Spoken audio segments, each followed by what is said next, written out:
पैणी હું તને પ્રેમ કર્યો તારે અલાવા બીજો કોઈ નહીં પૈણું અત્યારે હું મને પ્રેમ કર્યો કેટલા ઘડી નીલી જાય તો મરી જાય અત્યારે નીલી જા મરી જા ને સાલ ટંગાડી આવું ના તો 5 સાલ થઈ ગયા પ્યાર કરતા કરતા અત્યારે હું કેટલા ઘડી 5 સાલ થઈ ગયા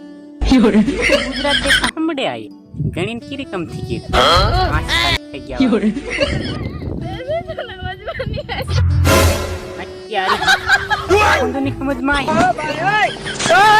તે કઈ જૂનો સેલા ના તો 5 સાલ થઈ ગયા પ્યાર કરતા કરતા હાલો દોસ્તો ત્યાં કોમેડી માટે વિડીયો બનાવ્યો ને લાઈક શેર કરવાનું નહીં ભૂલે હો ત્યાં મજાક માટે વિડીયો બનાવ્યો છે લાઈક શેર કરવાનું નહીં ભૂલે